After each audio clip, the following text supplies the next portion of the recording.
This episode is dedicated to the memory of Stan Lee, who sadly passed away at the age of 95 on November 12th. I want to extend my condolences to Stan Lee's family. He was truly a legend in the comic book field, and his works will live on for many years to come. Hey, fellow horror fans. This is Troy Escamilla, the director of Party Night and Mrs. Claus, and you are listening to Anthony T's Horror Show. Enjoy.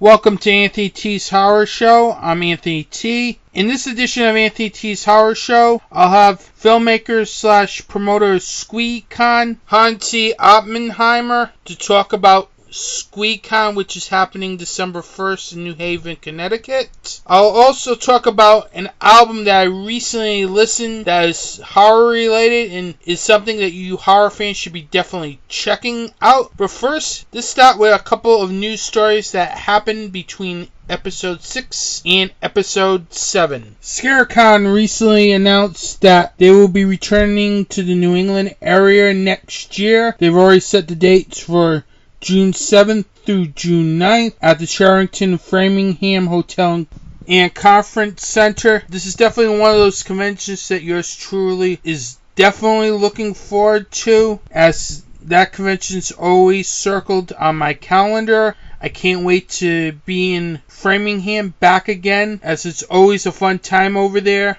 As this will be the 4th year that the convention has run in the New England area, the 2nd year in Framingham after the first 2 years in Springfield. This is definitely a convention that will be on my calendar list for 2019. The next thing on my list is that they've recently cast Swamp Thing. Now, this is a horror property from DC. It's going to be on the DC Universe streaming network. And I have to say, it looks like this project is going to have a good cast. Now, there'll be 2 people playing the role of Swamp Thing. First, Andy Bean, who will be playing Stanley Uris. In It Chapter 2, he'll be playing Alec Howland, the scientist that eventually turns into Swamp Thing. And the person playing Swamp Thing is Derek Mears. I'm very happy that Derek Mears is finally getting a big role, because first, I loved him in Friday the 13th remake. I thought he played Jason very well in that film. It wasn't his fault that that film had a really kind of bad script, but overall, he is a very nice guy. I met a couple times at conventions. I'm so happy that he's finally getting a major role, because he's really a good actor and someone I enjoy a lot seeing, whether it's on the big screen or on the small screen in Holliston. Derek Mears is a very talented actor. If that wasn't enough, the show will also co-star Will Patton, who was recently seen in the new Halloween film. He'll be playing Avery Sutherland, and Crystal Reed as Abby Arcane. According to The Hollywood Reporter, the first episode will be co-written by It screenwriter Gary Doberman, who will also serve as one of the showrunners, alongside Michael Clare and James Wan. And directing the first episode will be Len Wiseman from the Underworld films. Speaking of Will Patton and Halloween, BloodyDisgusting.com recently had an article up that Halloween will be coming out in January of next year. According to the article, they noticed that Best Buy appears to have the home video release date for the upcoming Halloween film. According to Best Buy site. Halloween is supposed to come out January 15, 2019. Please note, this has not been confirmed by the studio, but the article also states that Best Buy dates tend to be accurate, and they have a killer looking steelbook, which I may get, or I may not, depends how I feel, but keep an eye out for the new Halloween Blu-ray, as it looks like it's coming to home video sooner than later. And finally, one of my favorite horror labels, currently Dread Central Presents, recently announced the release date of their Christmas horror comedy, Sleigh Bells. The film stars Barry Bostwick, who you know from the Rocky Horror Picture Show, Kristen Klebe from the upcoming Hellboy reboot, and Tales of Halloween, Susan Slaughter from Alleluia, The Devil's Carnival, Diane Salinger from Pee-wee's Big Adventure, Richard Mole from House, and Hannah Wagner, who is a YouTube celebrity. This film looks killer. I cannot wait to see this film, and who knows, maybe I will review it on the show or on my YouTube channel over at Anthony T's Horror Chamber. That is all the news I have. Now we're going to go into my horror thought. And in this horror thought, I'm going to talk about why I was so upset with the most recent Predator film, The Predator. Please note, I will be talking about spoilers because, well, I'm kind of pissed off about this film. Because you'll listen to the rant and see why I'm pissed off about this film. Warning. The following commentary doesn't represent the views of Dark Discussions or the Dark Discussions Network. In other words, there are my views only. Or a Hollywood executive on television or in real life. But after watching The Predator at my local second-run theater, there was one thing I could easily come up with. It was the fact that Fred Dekker should not be allowed to write a film for a major franchise. Because The Predator really sucked. I'll get into The Predator a little bit. Fred Dekker hasn't done a film based on a franchise since where he wrote and directed RoboCop 3. That film is a guilty pleasure film. That's the only good thing I can say about RoboCop 3. Because everything felt cartoonish and it really was lacking. It also didn't help it was, I believe, PG-13 as well. But it wasn't like the first two RoboCop films at all. Now, with The Predator, it's like, why bother having action? Why bother having the Predator at all in this film? Because this film, for the most part, felt like it was too much of a comedy. Normally, I don't mind a little humor, but this is a freaking Predator film. A Predator film where I want action, suspense, and intense moments. This film has none of that. And it's basically because this screenplay flat out really sucked. As I literally was like nitpicking everything. It's like, it felt like I could do a Mystery Science Theater 3000 rift on this film. And it really doesn't also help that Shane Black also wrote the screenplay too. I'm not blaming Fred Dekker completely, but Shane Black, come on. You were in the original Predator film as an actor. You should know what a Predator film should be like. Not the crap that was put on screen. It's like, why did you want to write this film with Fred Dekker? Because he's not the type of writer that will give you suspenseful moments or a serious tone. Look at his other films that I've written. Night of the Creeps, which is probably a horror comedy. The Monster Squad, pretty much the same thing. RoboCop 3, it felt like it was cartoonish and it's like a guilty pleasure film. So why is he writing a Predator film? I don't get it. The humor in this film takes over whatever horror or sci-fi that this film has. Oh, it's like, let's go to this place. Oh, let's go to that place. It felt like this whole group in this film was together for way too long. It's like they don't kill anybody out of the major cast until deep into the third act. Come on. How am I supposed to buy this as a Predator film? Because you're not killing off characters until way at the end. It's like they pretty much rushed everybody's death scene, which really made it stupid. It didn't feel like a Predator film. The only thing this film felt like, it was like a horror comedy at best. Because this is definitely the worst entry in the Predator series. This is also a guilty pleasure film, because really nothing makes sense in this film. It was like what I said before, they were like running from one place to another place. One place to another place. Why am I supposed to care about any of the characters if everybody's just running around from place to place to place? It doesn't make a story. Instead, it's just something else. Because this did not feel like a Predator film.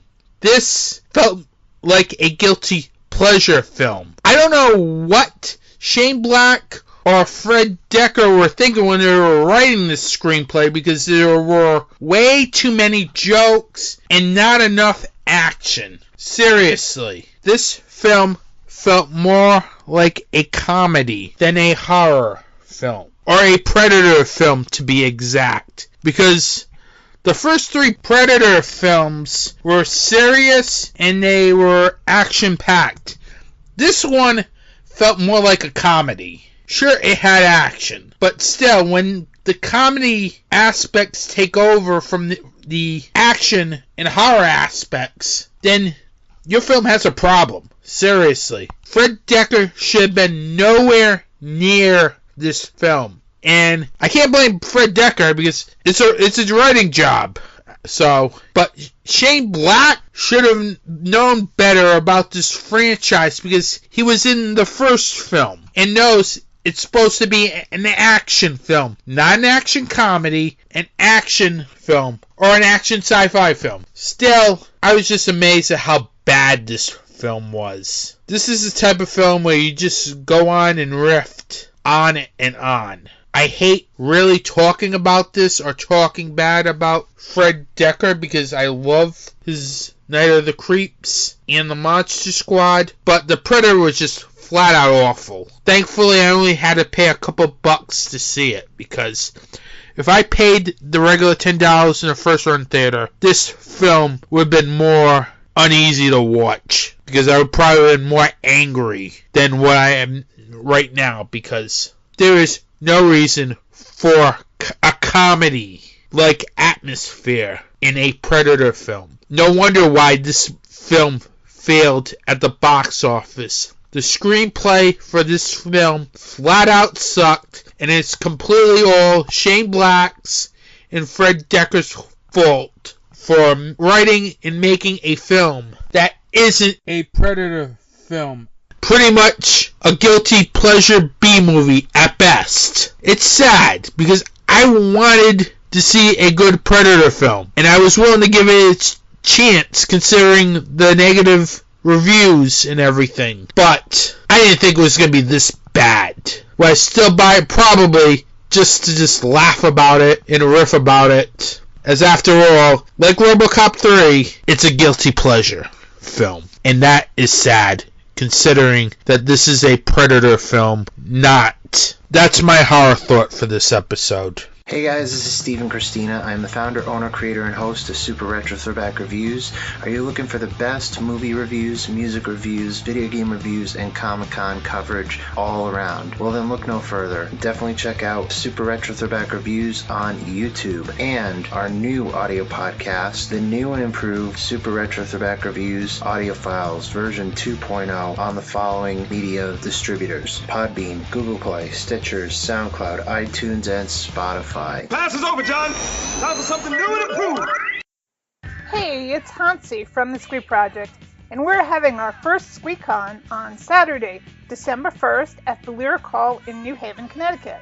We're going to be celebrating women and fandom with performances by Tea Time for Mad Girls, Kat Smith, a film festival, cosplay guests, vendors, and then we're wrapping up the evening with a meetup and nerd karaoke at the bar.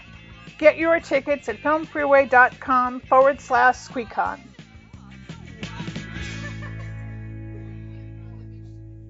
Have a horror podcast that you want to promote? Have a geek podcast you want to promote?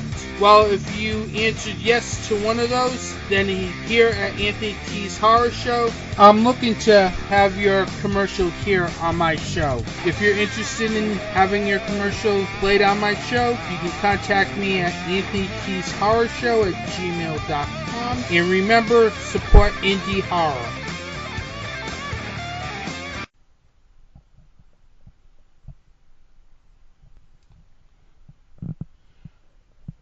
Welcome back to Anthony T's Horror Show. I'm here with Hansi Oppenheimer, documentarian, vlogger, and promoter of Squeecon that takes place on December 1st in New Haven, Connecticut. Welcome to the show. Thanks, Anthony. Thanks for having me. Now, let's start with what made you want to become a documentarian and vlog?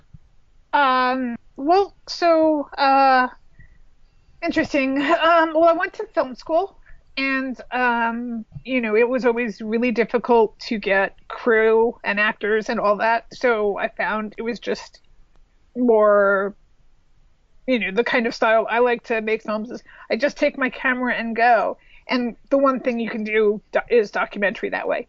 You don't have to have a whole crew and lights and all that stuff. So I ended up as a teaching assistant for a couple of documentary teachers, and I love oral history. I mean, it just kind of makes sense. I mean, I would love to make a horror film one day, but I really do like being able to work by myself. So I don't know if that's going to happen or not. Maybe one day. But the vlogging just sort of grew out of there are the webisodes, and then there's, I go to cons, so I do con coverage, and then vlogging about, shows I love.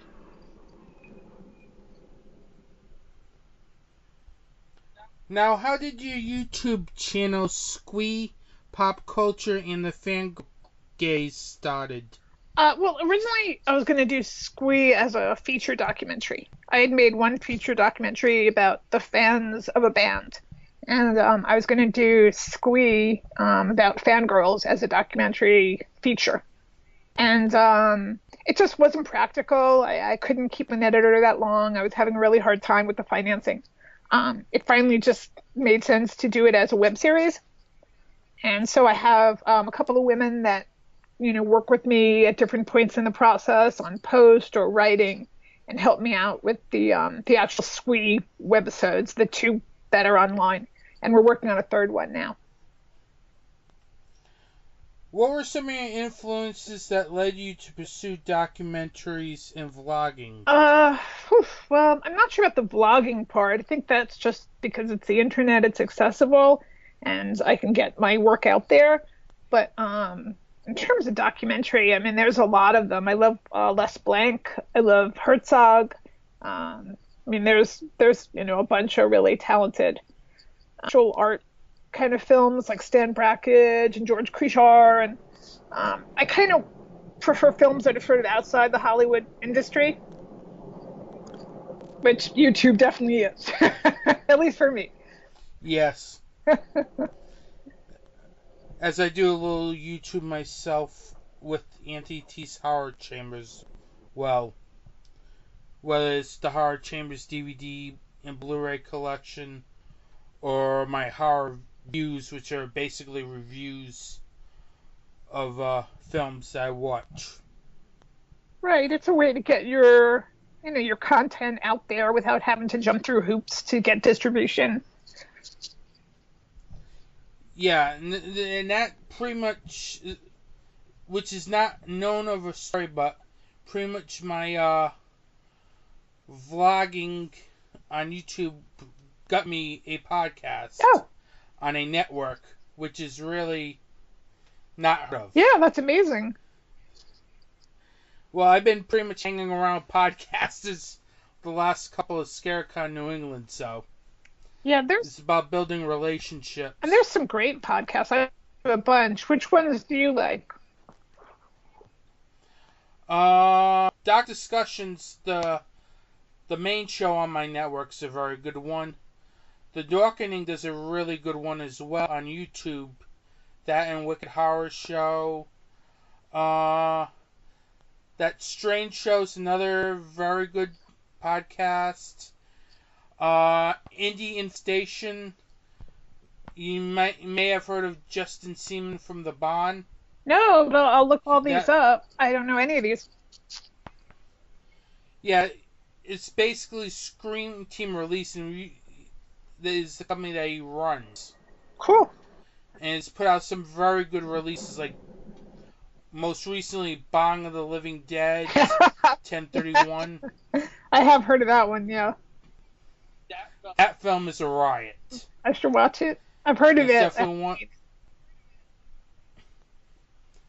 And I think they're also releasing I'm Dreaming of a White Doomsday as the next release. But I'm not 100% positive on that. Nice. Which looks very dark for a Christmas film. Yeah. Okay, so back to the interview. You've also done some various con coverage on your channel, like New York Comic Con, Mr. Hush's Weekend Affair, and the Fangoria relaunch most recently. What makes you want to cover conventions for your channel? Oh, it's so much fun. I mean, not only do I get to go to events that I want to go to anyway, but I get to talk to the creators, which is just really interesting. I mean, at New York Comic Con, I got to talk with Ben Edlund, which was just amazing, and David Scow, both writers who I really admire. I got to talk to Joe Bob Briggs.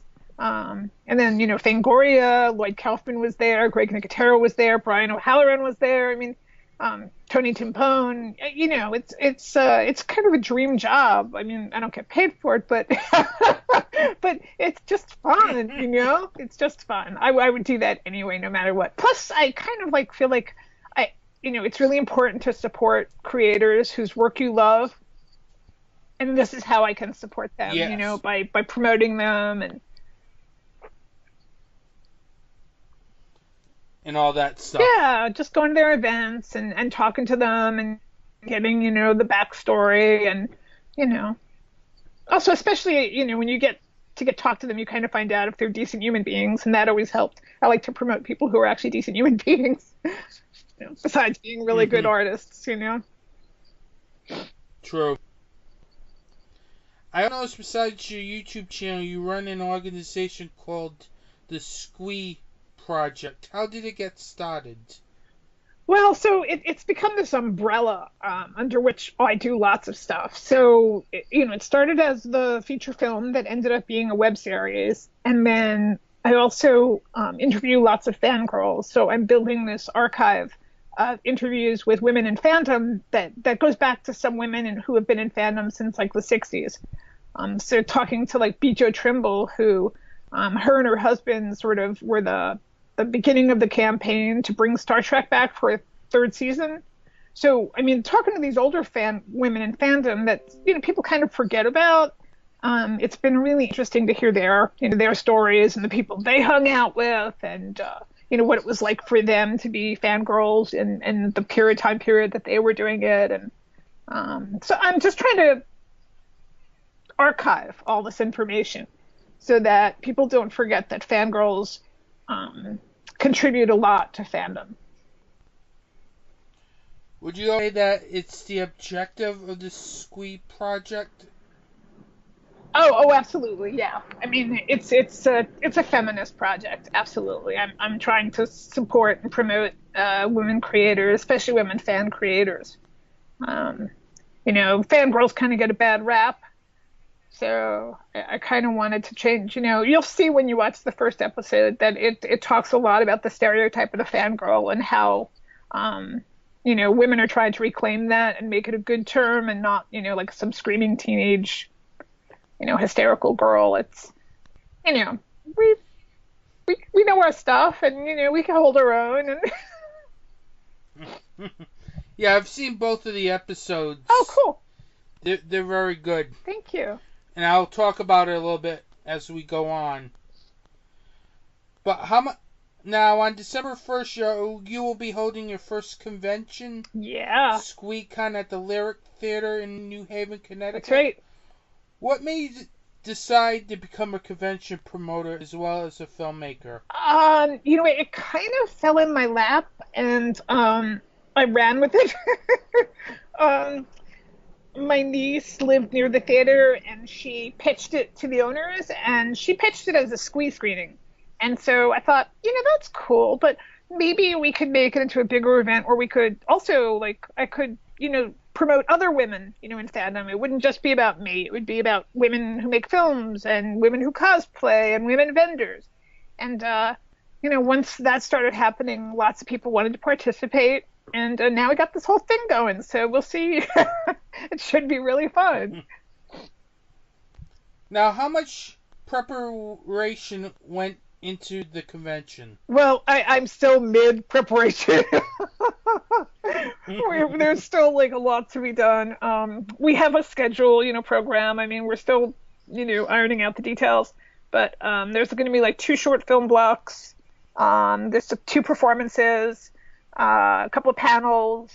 We're going to have demos of cosplay, practical demos.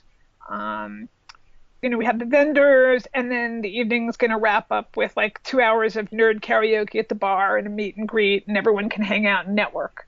So that's the schedule, sort of as we see it. But I still have to put the program together.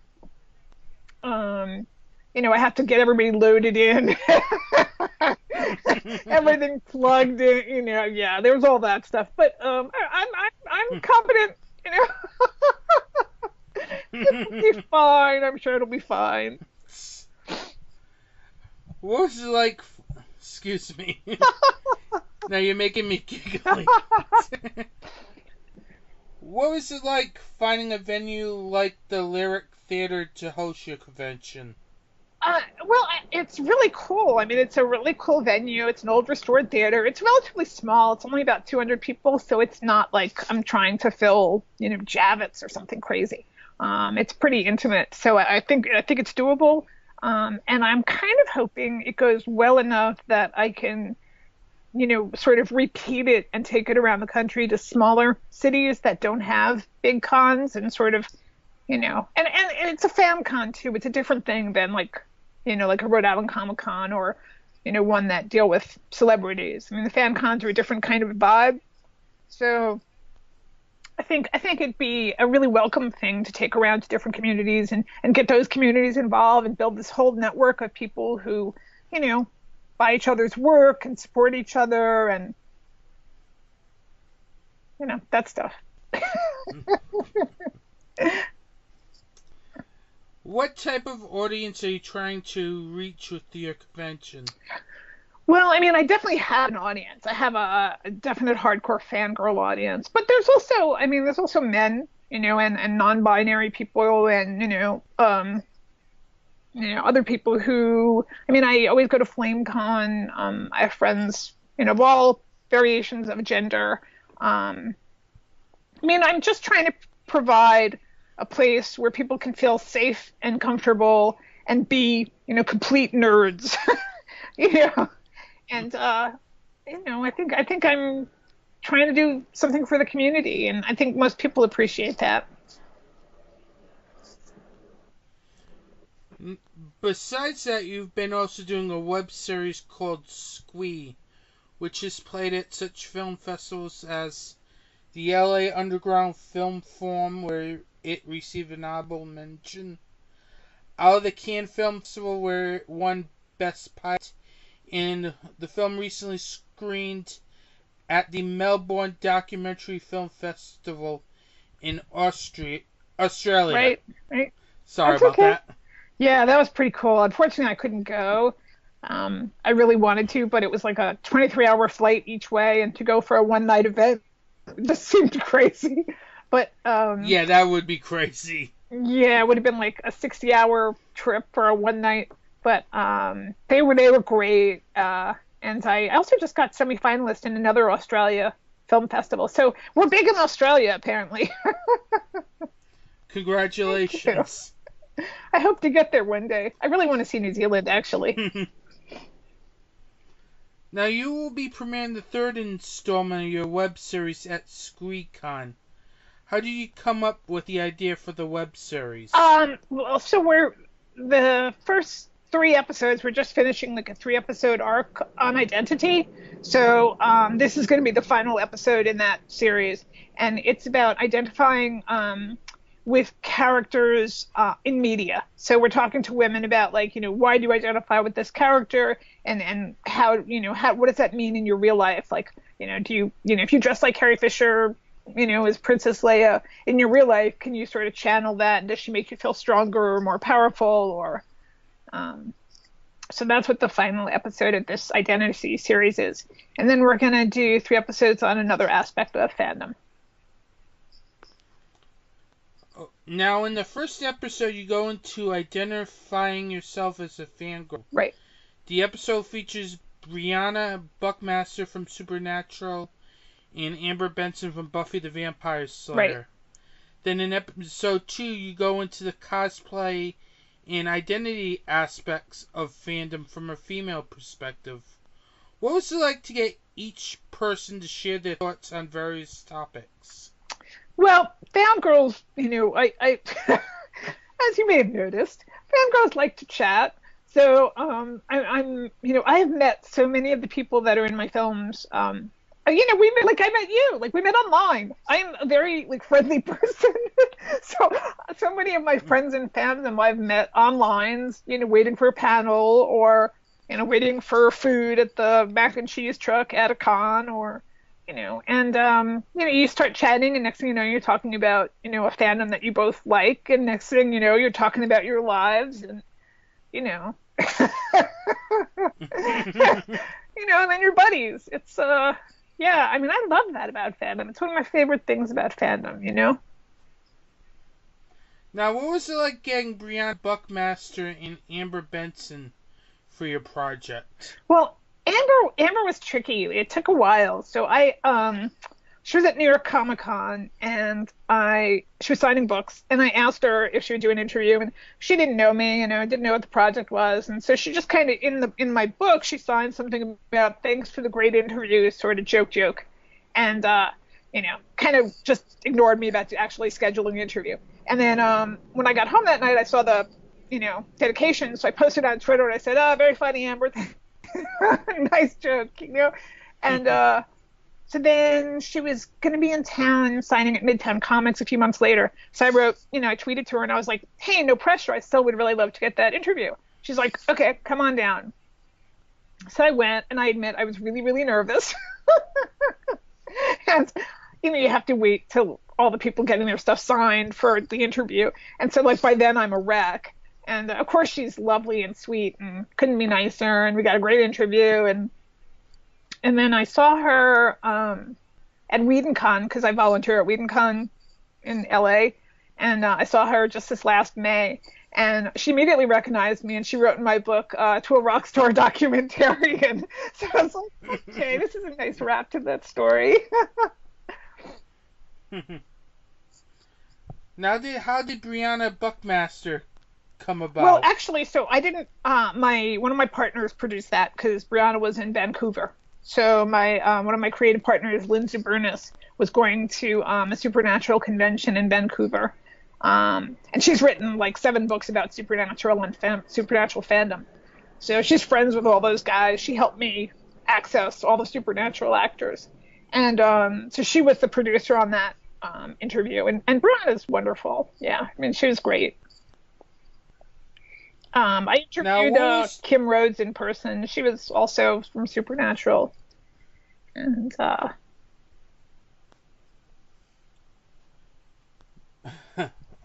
you're all set? Yeah, go ahead. Now, What were some of the most interesting interviews that you did for the project? Well, so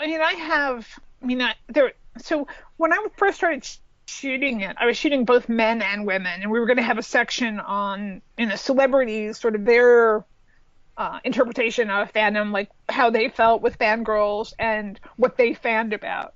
And I haven't put that together as an episode, but I've cut a lot of those as single interviews. So there's, an interview with like Curtis Armstrong, there's one with Chad Lindbergh, there's Orlando Jones, Ricky Whittle, Tony Todd. All those interviews are on my channel, and we're all basically talking about fandom and their own experiences and stuff. So I try to keep it sorta in the wheelhouse. Okay, now then moving back to your convention. Besides your film, the third installment of the Squeak series, what are some other films that will be screening there? Well, we're screening a documentary by a young YouTuber, Alana King. She did a 15-minute documentary about Wayward, which was going to be an all-female led spin-off of Supernatural. And they did the pilot, but it didn't get picked up, even though the fan community wanted it so much and still does. I mean, the Wayward campaign still is going. And so she did like a 50-minute documentary talking about that whole movement. And then we're showing some footage from Annalise Ophelian's documentary. It's a 6-part web series about women in Star Wars fandom called Looking for Leia. And then we also have like a whole block of short films that I've gotten submitted to me on my Film Freeway page. Now, what events and guests can expect when they attend Squeecon? Well, I mean, we're going to have, 2 performances. We have Kat Smith doing Geeky Ukulele. We have Tea Time for Mad Girls. There are this wonderful cosplay and musical group. They're going to do some musical parodies. We've got, 2 blocks of, films. If they want to see some cosplay demos, that'll be in the cosplay area. They could do a little shopping if they want to check out some of the vendors. There'll be snacks. There's a bar. They can have a couple of drinks if they want. And like I said, at the end, the last 2 hours is going to be nerd karaoke, so everyone can get their karaoke on. And we'll have musicals too, if they want to do Hamilton or if they want to do like heavy metal, whatever they want. Now, since this is your first convention that you put together, what advice can you give to people who are looking to start their own conventions? Well, let's wait until this goes off, okay? Let's see how this works out. Then we'll We'll talk later. Okay. Ask me December 2nd. Okay, I'll move on to the next question. Where can people who are interested in attending your convention purchase tickets? If you go to Film Freeway /Squeecon, you can buy tickets there.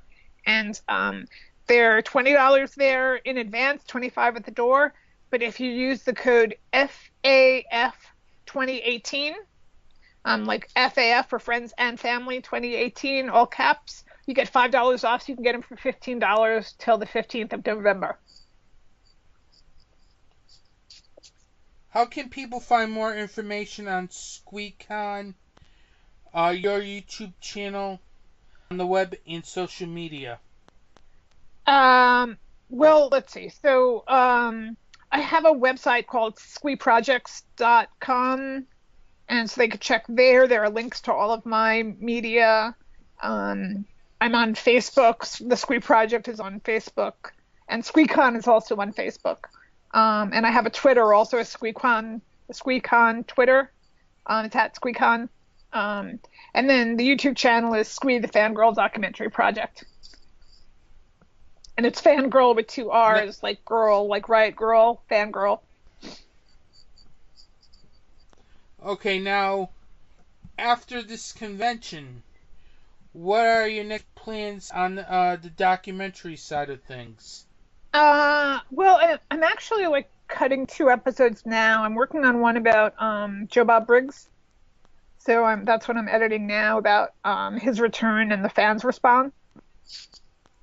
And then I have one I'm editing about, I visited Tromaville. So I got to tour Tromaville, and so it's going to be a little short about touring Tromaville, which was awesome.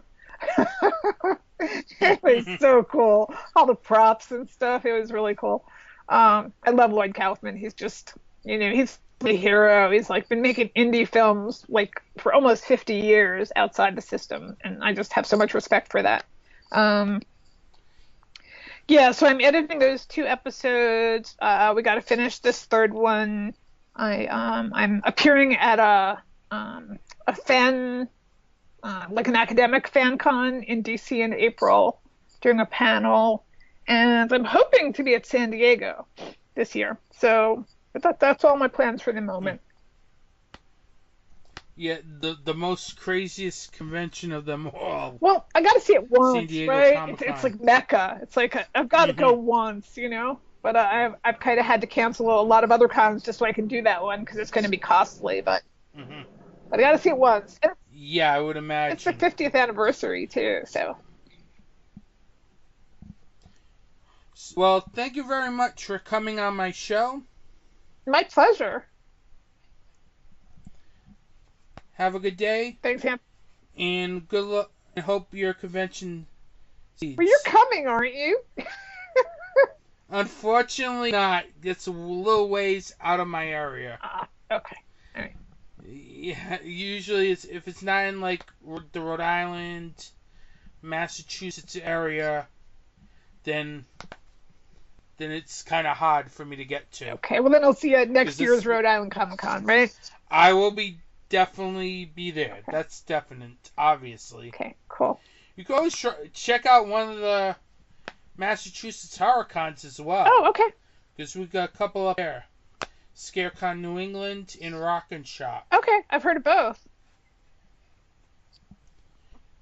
So those are very good conventions. Okay, will do. Well, thank you again for coming on my show. Have a good day. Okay, my pleasure. Thank you. And Hey, it's Hansi from the Squeak Project, and we're having our first Squeecon on Saturday, December 1st at the Lyric Hall in New Haven, Connecticut. We're going to be celebrating women and fandom with performances by Tea Time for Mad Girls, Kat Smith, a film festival, cosplay guests, vendors, and then we're wrapping up the evening with a meetup and nerd karaoke at the bar. Get your tickets at filmfreeway.com/Squeecon. welcome back to Anthony T's Horror Show. I want to thank Hansi Oppenheimer, filmmaker and promoter of Squeecon, which will be taking place December 1st in New Haven, Connecticut. Now I'm going to talk about something that I didn't have time to talk about last episode due to my Rock and Shock coverage and my review of the new Halloween film. And it's about a CD that recently came out. Now you're asking yourself, why am I talking about a music CD? Well, it's horror related. And this is Anthony T's Horror Show, so anything horror is fair game here. Now, the music CD that I'm talking about is Ice 9 Kills the Silver Scream. I'm not usually a big CD buyer, as I usually like to get a lot of Blu-rays and DVDs of various cult films or anything that catch my interest. The way I view music nowadays is through a streaming platform because it's easier and you don't have to worry about space for CDs. But when I heard Ice 9 Kills the Silver Scream on Google Play while I was on my way to Rock and Shock, I noticed that this album had a very similar theme, and it's basically songs based off of classic horror films such as Nightmare on Elm Street, Halloween, Silent Night, Deadly Night, Friday the 13th. And as I was listening to each song, I could not help but really enjoy this album. It felt like I was a horror fanboy. Whether it's the album's opening track, The American Nightmare, which is based off A Nightmare on Elm Street, to Thank God It's Friday, which is obviously Friday the 13th. You had tracks like Stabbing in the Dock, which pay homage to Halloween. Merry Xmas, which pays homage to Silent Night, Deadly Night. And It Is the End, which obviously pays homage to It. Every song in this album was very good or great. It's very hard to find an album these days in which I would enjoy as a regular music listener myself. But this really was a great CD. The vocals on the album were very good. The music was hard-hitting. And it really provided some very memorable songs. It's like I said, I love The American Nightmare. I thought Savages was a very good song. Love Bites is another good song. A Great Mistake. And on and on. This is definitely a very good CD. I enjoyed the CD so much that when I was at Rock and Shock, I noticed one of the vendors there selling the CD. And I decided to pick it up myself because this is a great CD. It's something that I think horror fans like you and me should be supporting, especially if you love loud music, heavy metal. This album kicks ass. Ice Nine Kills the Silver Scream is definitely an album in which you can play in the background while you're doing work or going through films or whatever. This definitely is something you should buy, whether it's on CD or MP3 download. It's definitely an album you should check out because this is an album that should be supported by horror fans, as these guys did a great job making sure that the album had a creepy and rocking tone to it while making sure that it paid homage to the horror genre. This is definitely an album that you should definitely check out, as I thought this album was a very good album with some very good songs on it. You can check this album out via Fearless Records, and you can pick this album out at any record store, any online retailer, because this is definitely an album that I really believe horror fans like myself should be supporting. In fact, in my case, I'm already supporting the album because I have the album. So I definitely recommend you pick up Ice Nine Kills the Silver Scream. It's definitely a fun album from start to finish.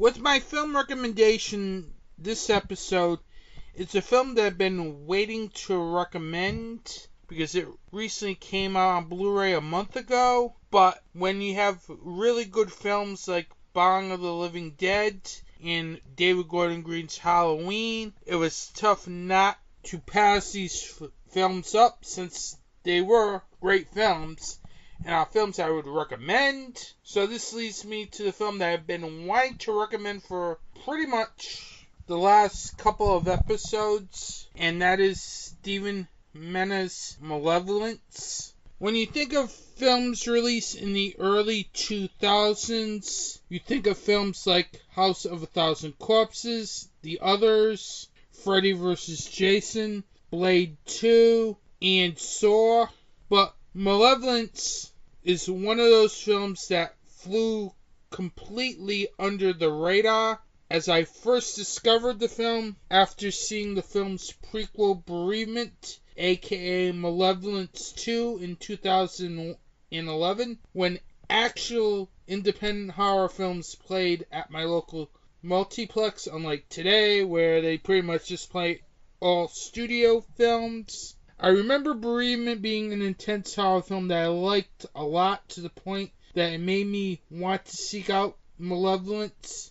And I was pretty glad that I seeked out Malevolence after I saw Bereavement, because this is a very great horror film, and I truly believe one of the most underrated horror films released of all time. Writer-director Steven Mena does a great job making sure that his film has a very dark and intense feel to it. It's the way that he approaches in making the film's scenes very dark and creepy, to the way that he makes his main villain very Michael Myers-like in the way of his presence on screen.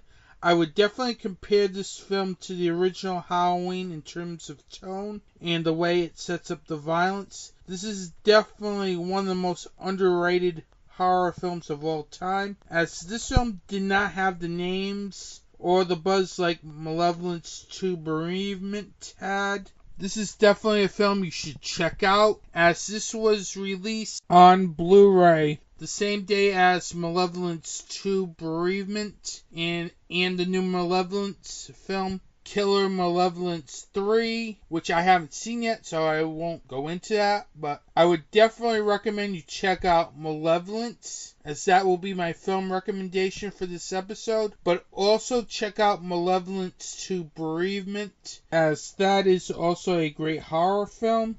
Definitely check both of those films out, and if you liked both of those films like me, definitely pick up Steven Mena's latest film, Killer Malevolence 3, to wrap up the Malevolence trilogy, as I'm always a believer of getting a trilogy of films if it pertains to one story, as all three films are connected to each other, as the order of Malevolence films are Malevolence 2 Bereavement, as that's basically the prequel, then Malevolence is technically the second film, but it was the first film released. And then you got Steven Mena's latest film, Killer Malevolence 3, which is the final chapter in the Malevolence trilogy. You can pick them up through Amazon.com and other online retailers. Now, what's happening inside Anthony T's Horror Chamber? First, I'm pretty much caught up with getting all the videos up on my site at thehorrorchamber.blogspot.com. Next up, I'll stop putting news stories there, as I haven't had time to put any news stories up because the last month has been really busy for me with a couple of conventions plus other things. I haven't had any time, but since that's over, I'll have time now to get everything back to normal on the site. On Anthony T's Horror Chamber's YouTube channel, I recently did a horror thought on Fangaria's business model. I did that on the site because I did not do any commentary on episode 6, so that's why you have a Anthony T's Horror Thought on Anthony T's Horror Chamber's YouTube. I won't do this often, but since I ran out of time last episode with all the Rock and Shock coverage and my review of David Gordon Green's Halloween, it was impossible to get to a commentary, but I decided to put one up on the YouTube channel for you to check out. Now I'm hoping to do another Horror Chambers DVD and Blu-ray collection. This will be kind of a best of, since I got a lot of films in October, and instead of just bogging down the segment, I'll just do some of the best titles that I've gotten, and I'll also throw in a few titles that I haven't seen, but I'll start work on that soon, as I really want to get another episode done before the next episode of Anthony T's Horror Show. If not, I'll definitely have the episode up on the YouTube channel after episode 8, but I'm hoping to have it before episode 8, so keep an eye out for it. With that, this wraps up another edition of Anthony T's Horror Show. Don't forget, you can like Anthony T's Horror Show on Facebook at facebook.com/Anthony T's Horror Show. You can also check out the show on Anthony T's Horror Chambers YouTube channel, along with DocDiscussions.com and Doc Discussions on iTunes, Stitcher, and Google Play. I want to thank you for listening to this episode. Have a good day. Support indie horror. And in the words of Stan Lee, Excelsior.